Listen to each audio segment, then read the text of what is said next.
Hello, this is Taragor. Welcome to the Vision of World of Warcraft Classic Plus. This is a Twitch stream that was not edited, so it's going to look like a Twitch stream. The design direction of my Vision of Classic Plus is substantially different from that of Retail WoW Circus Shadowlands, Into Private Servers, Vanilla Plus, and Turtle WoW. This is partially because its aims to fix Vanilla WoW's many problems first, Flash on a polish its already there second, and I do content third. This is part of a playlist of videos. Check this video's description for a link to the playlist. The document displayed is my Vision of Classic Plus. I forgot where I was in the script. And the document's version number is 1.5.15. All versions of the document are based upon patch 1.12.2 of WoW, the one before the Burning Crusade pre-patch. I already says the playlist of videos to thank. If you just want to know about the general design direction of my Vision of Classic Plus before you otherwise look into this, to watch the introductory video in this playlist or video document yourself and look at the list of major features.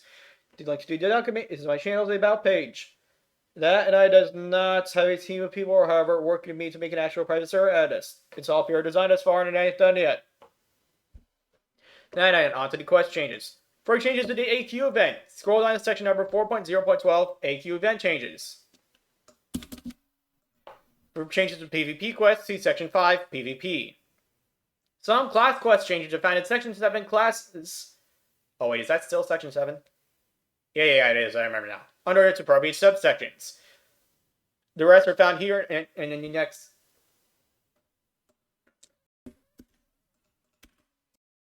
For new quests, see section number 4.0.9, Content Additions. The rest of the quest changes are found here in this section and the next section, which will be the next video. NPCs that have quests that are too low level to result in them having a golden exclamation point over their heads, well, instead of a copper exclamation point over their heads, making it be easier to find gray quests. Chen's empty keg and the associated quest will be removed from the game to reinforce Pandaria as being retconned out of existence. Chen Stormstout was originally a joke character, and it's going to stay that way in this game. The Alliance shall be given...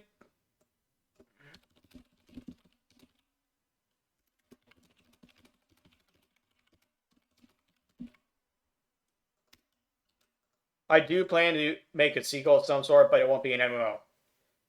Well, actually, it'll technically be one, but only someone hosts a server for it. Anyway, the Alliance shall be given 2 or 3 new quests that reward envelope 63 blue items to compensate for the Horde getting more envelope 63 quest rewards than the Alliance did. When Smokey sings, I get Violet. I haven't really defined much about this yet, by the way. When Smokey sings, I get Violet will require you to get credit for blowing up every structure one time, as opposed to blowing up the same structure multiple times, in order to complete the quest. Servants of the Grawl, Alisarge, Therein, and Razalik will no longer be able to level up your weapon skill when they are unkillable. This is to make it be less trivial to level your weapon skill. To make it be less trivial to level your weapon skills. That, and they'll be granted immunity to charm effects since they're already mind controlled. This will prevent them from being used to perform various exploits. The quest, A Crew Under Fire, will be fixed, and it will be made sure that it has some sort of reward for its completion, even if it's just experience, and it will not be repeatable. The duration of Absorbent Social Shrinker will be reduced to 1 hour. It does not need to be any longer than that. That's for the Giant Shrinking quest in Feralis, near the coast. The quest timer of the quest, Alpha Strike, will be lowered to between 20 and 30 minutes. The quest timer is too long to be significant for all but very under-leveled characters.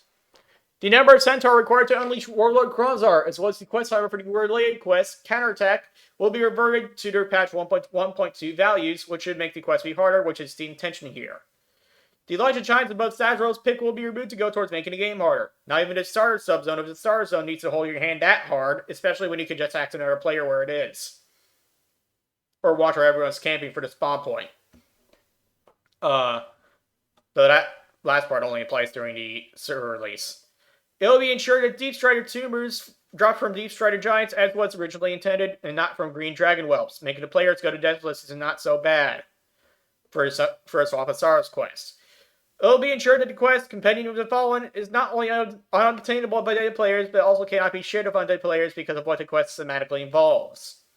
The Crystal of Zimbalor will deal 2,000 damage and drain that much mana, both instantly and not per second, if you are not worthy, in order to prevent it from being used to break crowd control effects. Skull of Impending Doom does not pose a similar problem, because you have to equip it and it'll invoke a random perfection cooldown when you use it, more on that in a different video, and so it will not be changed accordingly. And so Skull of Impending Doom will not be changed according to the Chrysalis and Malor change. Moving on. The quest Field Duty will no longer reward the player if any scenario on circle reputation lets players to do quests over and over again without killing anything. You're doing any other quest for easy scenario on circle reputation. It just does not thematically make sense to go from neutral to honor to scenario on circle by saying that you're going to do this ton of stuff and then not actually doing it. Because Chandra is a deity, a one worshipped by his boss and Zolgrub no less, the quest Summoning Chandra will be turned into a level 60, 55 minimum, 10-man raid quest, and Venom to the Understudy's rewards will be upgraded to item level 63 blue items, and the quest Summoning Chandra will merely summon her avatar, who will be a level unknown raid who'll be a level skull raid boss instead of Chandra herself. Speaking of this quest chain, the completion text of the name of the spider god will be changed to say Intol quotation mark. Lord Thunder Chandra, speak its name only whispers, for its utterance carries much weight, and you rouse of the spirit. I'll put it to parchment and create a spell of summoning, but an army of people like you wouldn't stand a chance against an avatar of Chandra. Come back for this parchment when you're stronger. That's what the quest giver would say. And the part of the quest description that says that he must summon their god will instead be changed to say he must summon their god's avatar. Excuse me. Then you must summon their god's avatar. Horns and Desderal will create a substantial amount of Ravenhole reputation upon its completion because it makes sense. The Dungeon 1, formerly Dungeon 2, quest chain will have its financial requirements halved, rounded up, because its rewards will not be as they were in vanilla. Speaking of which, this is mentioned in section number 3.0.3, item additions and related changes, but these quests will reward you Dungeon 1 gear instead of requiring Dungeon 1 gear to complete. And Dungeon 1 gear will only be obtainable from those quests, and the Dungeon 2 sets will not exist anymore. They'll be removed from the game. The Bird of Not Storm request to get a different, not upgraded, ring will require, instead of 15 of 3 different kinds of scarabs from Encourage, which no longer exist, the scarabs, not Encourage. The scarabs are what are removed from the game. Encourage is still there, but not the scarabs. The lootable scarabs. Yeah, a number of large, small, and large. So yeah, instead of requiring scarabs for the ring change, you're going to need a lot of large and small shards, as a bunch of light solicited carapaces, heavy solicited carapaces, and even more solicited chitin. The Booty Bay teleporter will not work for you while you are in combat, nor for 5 seconds after leaving combat either. This should prevent various exploits from occurring. If somebody, NPC or not, interferes with the quest, the Balance of Light and Shadows by killing skeletons set spawn, then the priest on the quest will instantly fail the quest. And if if anyone otherwise interferes with the quest, the priest will instantly fail the quest. Whenever somebody interferes with the fighting of the demons who says are the objectives of the quest, say to the ancients, the demon will simply despawn, and the cleaner will not spawn. The demons who says are the objectives of the quest, say the ancients will no longer have the heads on their loot tables when the killer is on the quest for the heads. Instead, upon death, the relevant demon's head will spawn in the killer's inventory if the demon was properly slain, meaning that you did 100% of the damage to the demon and a bag slot was available for it. If it was not the case before, you'll not be able to cause the demon's party save of the Ancient's quest to reveal its demonic form if you already have its head or have completed the quest, save of the Ancients. This and the above relevant changes should prevent hunters from selling quest completions to other hunters, meaning that hunters will have to actually be good at their class to complete the quest. Which is extra important because Rock Dalar and Loc Dalar are being turned into legendary items, and the Ancient Petrified Leaf is having its drop rate drastically reduced as a result of that. Dreadful Fright will be a horrify instead of a fear. As such, a preemptive curse of recklessness casted upon a hunter will not trivialize the fight against Solemnity Slayer. Quests that ask you to obtain more than one of an object that is looted from a non-corpse, some of those quests will take place in a larger area by having to roll the subzone or however. Anymore.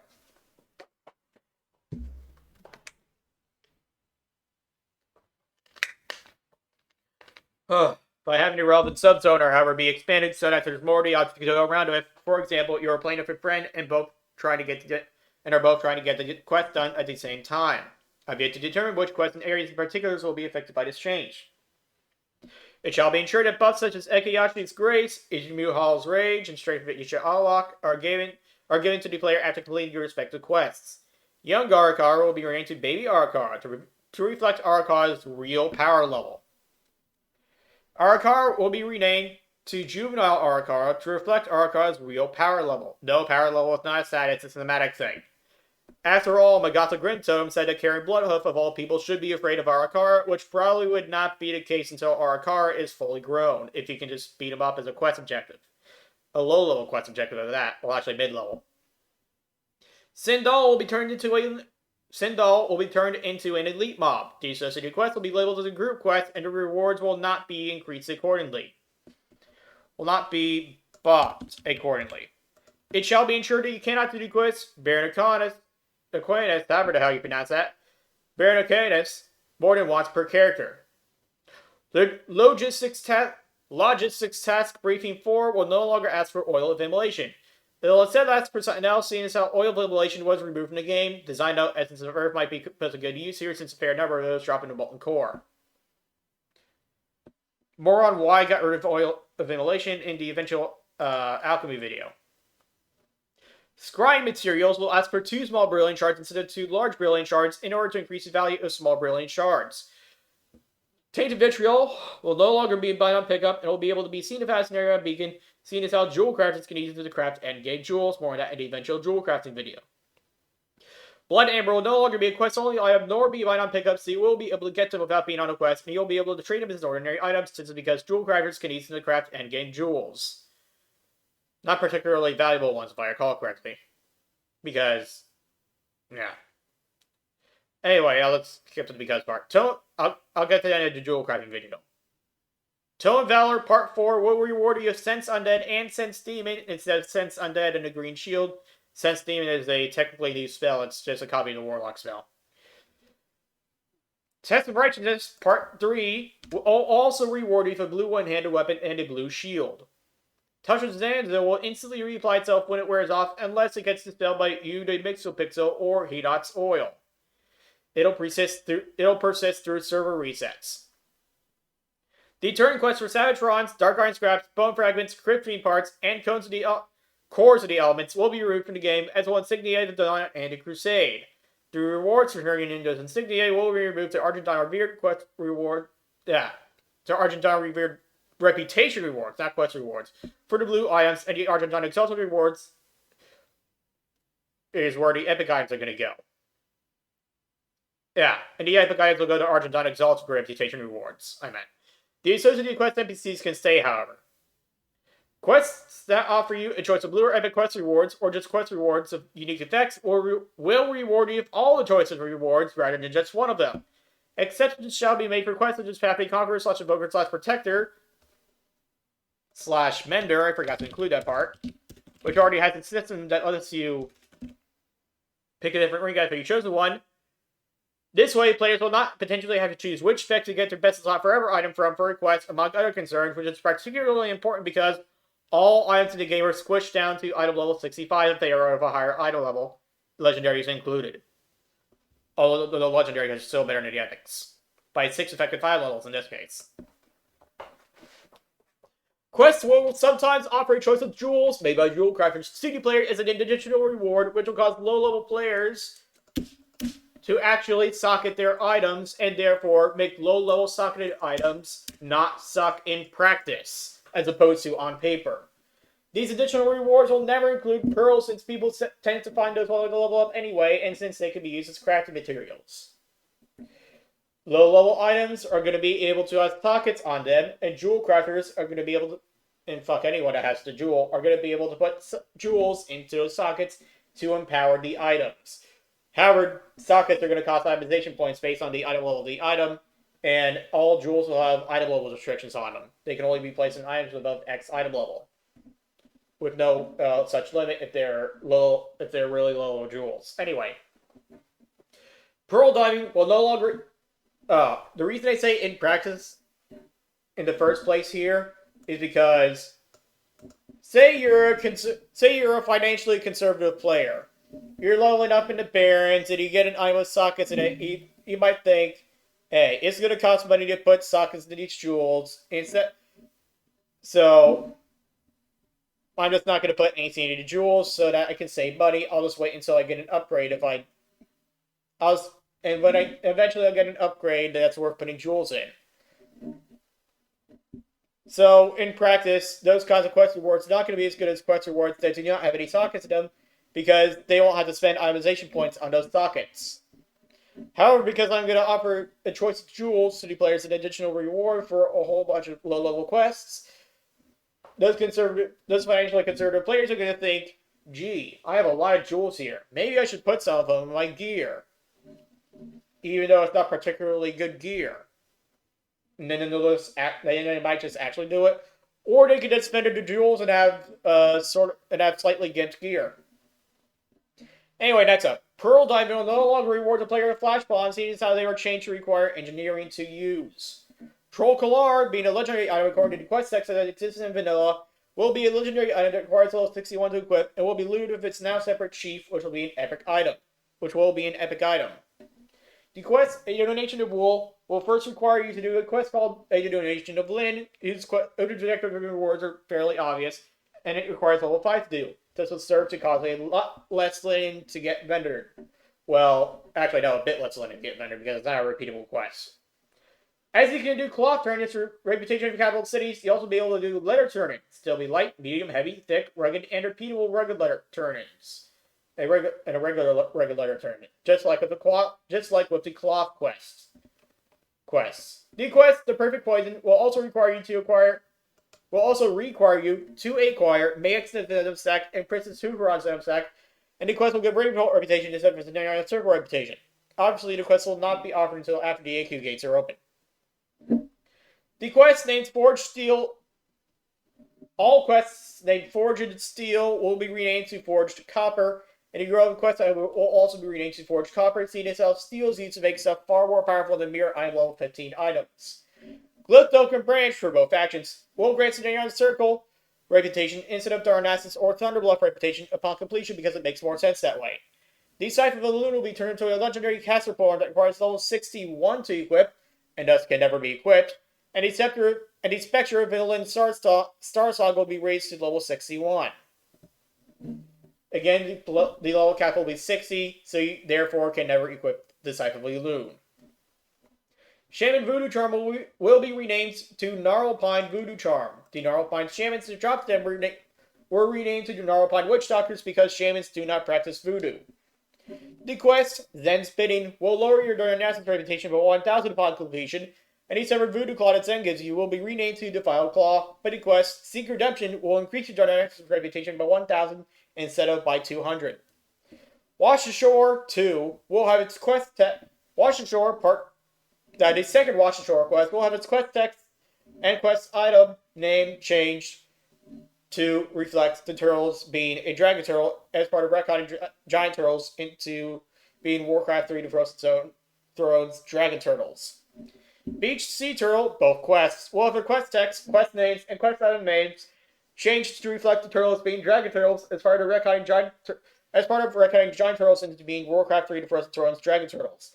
The design note, learning the style piece is both a demon hunter and a hound master, which is why it has fellhounds.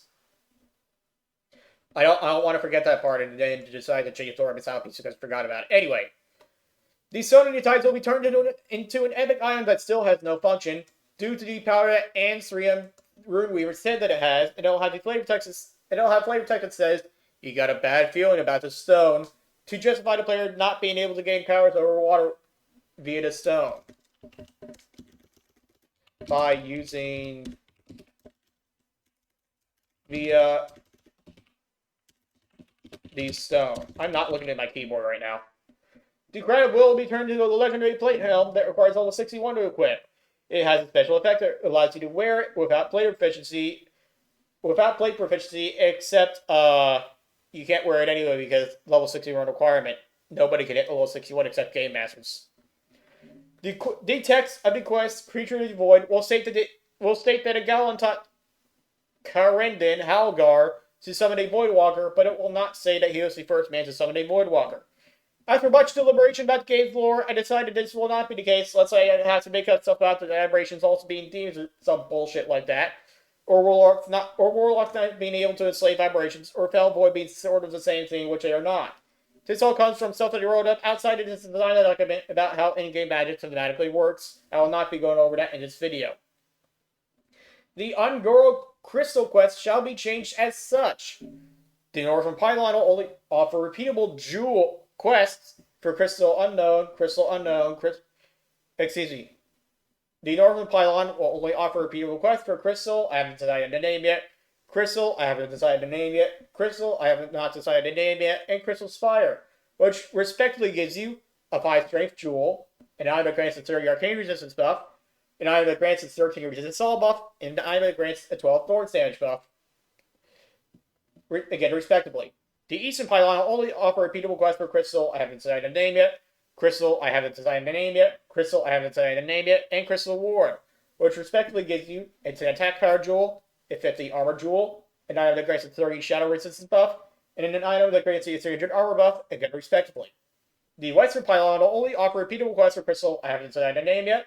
Crystal, I haven't decided the name yet. Crystal Force, and Crystal Restore, which gives you a 5 agility jewel, an item that grants 30 nature resistance buff, a 30 nature resistance buff, an item that grants a 30 spirit buff, and an item that shares a cooldown of health stones and heals your 1043 to 1357 hit points, cannot crit, respectively.